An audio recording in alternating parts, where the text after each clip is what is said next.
Like a butterfly or like a bee, like an ant as busy as can be.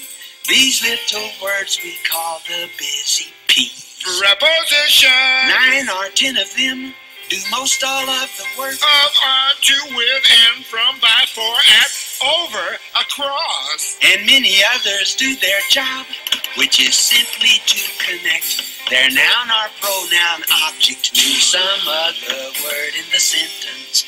Busy bees, if you please.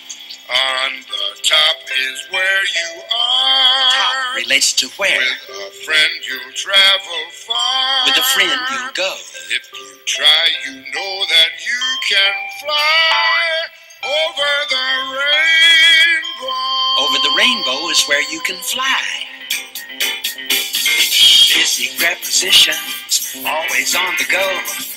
Like a bunch of busy bees, floating pollen on the breeze, buzzing over the meadows, beyond the forest, through the trees, into the beehive. Busy, busy bees. Beyond, over, on, through. Busy prepositions, always out in front. On the edges, in the crack, around the corner, from the back, in between the action, stating clearly to your satisfaction the location and direction. Okay, how many of us remember Schoolhouse Rock? Some of us fondly, some of us are probably upset now that that song will be in your head. Prepositions. That's what we're going to talk about with our grammar review tonight. It's called prepositions. Read the definition on the screen, please.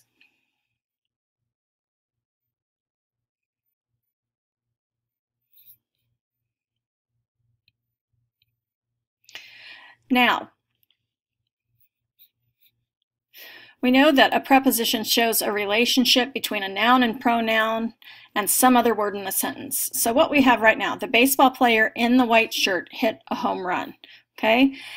In is your preposition. In the white shirt is a prepositional phrase. That's why it's in red. Okay?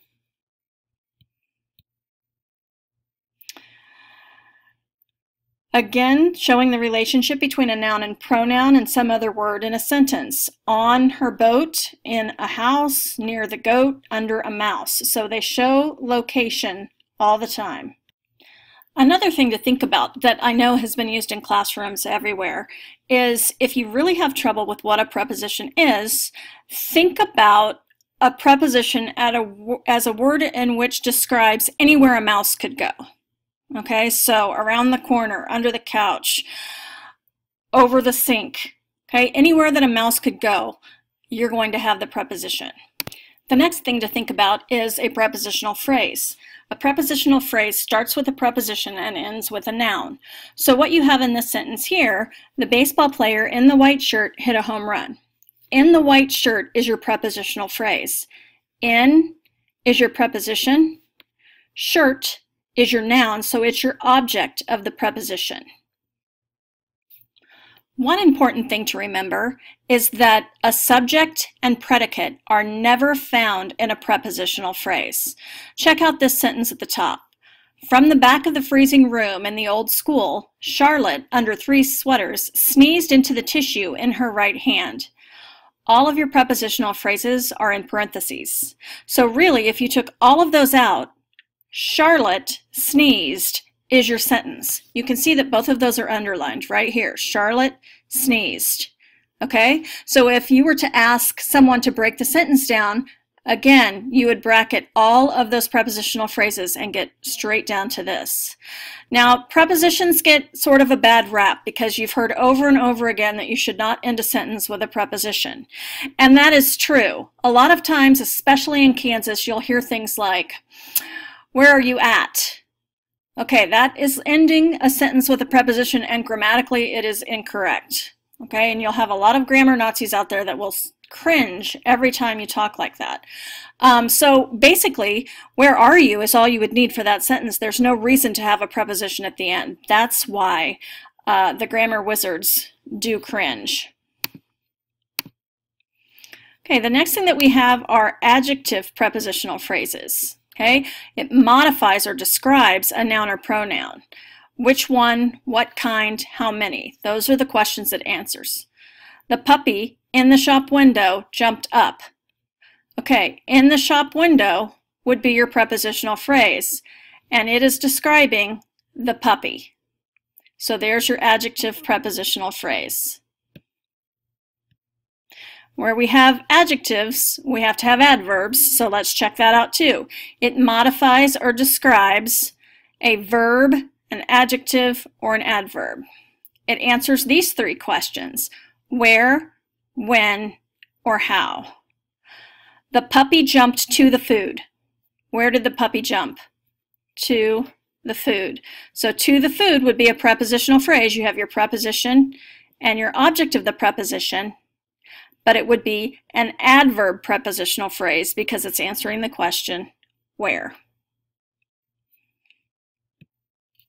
Here's a common list of prepositions.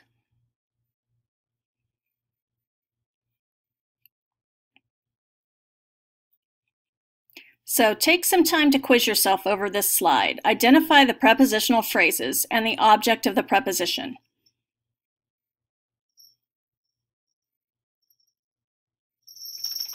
Okay, check yourself. The phrases in red are the prepositional phrases.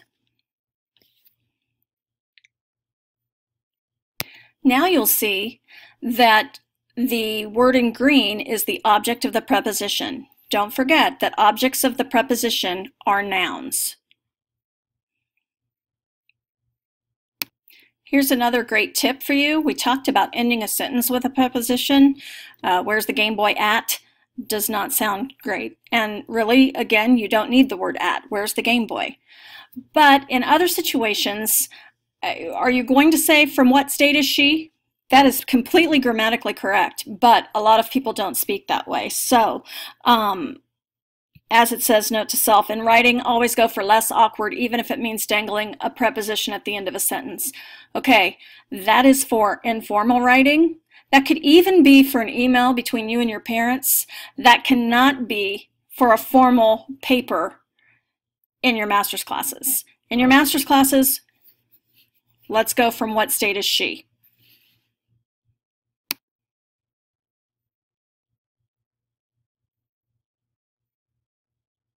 Here are some incorrectly used prepositional phrases.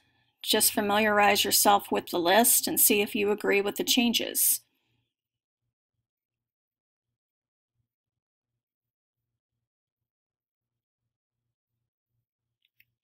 One of the biggest mistakes that I've seen people make is this one. And I know it sounds silly, but she could have done better.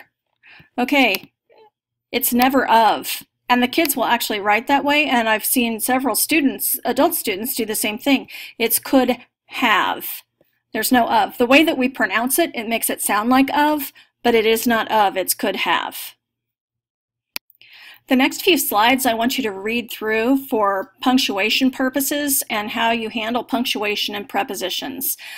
You might want to pause and take some notes over the rules, because you will be doing some work with this in one of our forums.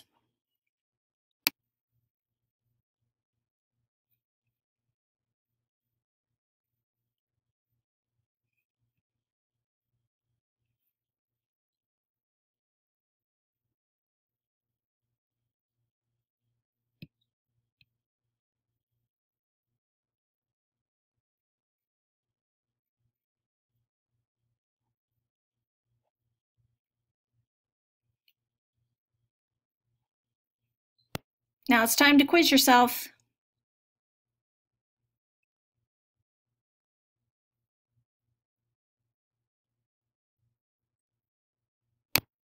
How'd you do?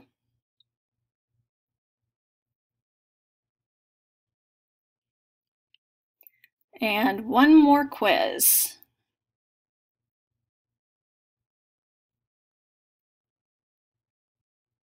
Okay, let's check out how you did. I have to say that when I was going to work with number 5, it didn't even make sense to me. I think the sentence is missing something, so I just deleted the whole thing.